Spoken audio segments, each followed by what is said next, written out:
నమస్తే. తదుపరి రాశి సింహరాశి. ఈ రాశి వారి యొక్క గ్రహస్థితి బుధుడు, సూర్యుడు ఇద్దరూ కలిసి 10వ స్థానంలో సంచారం చేస్తున్నారు. అయితే శని భగవానుడు 7వ స్థానంలో సంచారం చేస్తున్నారు.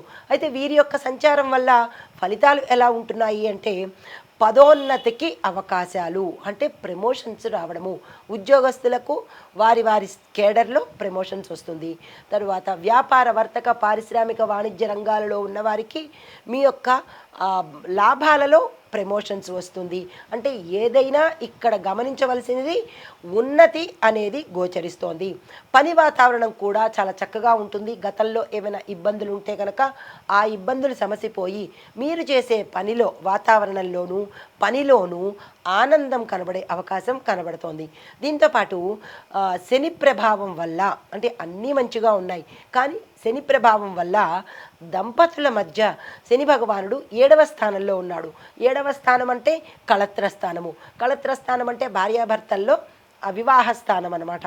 ఈ 7వ స్థానంలో శని సంచారం వల్ల ఏమవుతుంది, భార్యాభర్తల మధ్య, దంపతుల మధ్య, పార్ట్నర్స్ మధ్య, అంటే దంపతులు పార్ట్నర్స్ అంటే ఇక్కడ కుటుంబంలో భార్యాభర్తలు, అదే వ్యాపార స్థలంలో చూసుకున్నట్టయితే భాగస్వామ్య వ్యాపారాలు అంటే పార్ట్నర్షిప్స్, ఆ పార్ట్నర్ మధ్య, ఇక్కడ కుటుంబంలో దంపతుల మధ్య కూడా శని భగవానుడి వల్ల చిన్న చిన్న ఇబ్బందులు తల ఎత్తే అవకాశం కనబడుతోంది.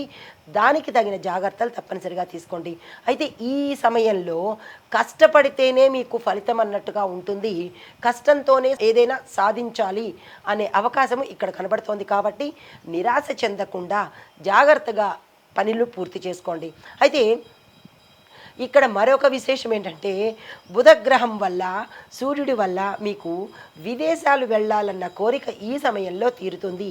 దానికి సంబంధించినటువంటి ఏ ప్రణాళిక అయినా, ఏ ప్లాన్ అయినా కానీ మీకు చక్కగా వర్కౌట్ అవుతుంది.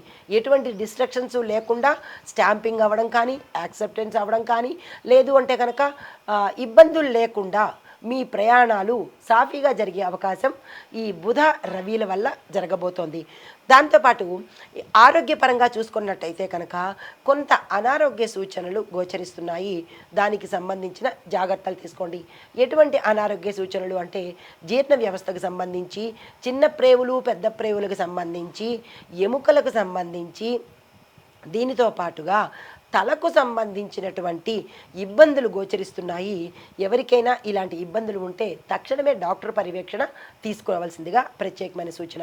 అయితే మీకు చెప్పదగిన పరిహార సూచనలు ఏంటంటే శని భగవానుడికి తప్పనిసరిగా స్తోత్ర పారాయణ చేసుకోవాలి. శని భగవానుడి ఆలయ దర్శనం చేసుకోవాలి.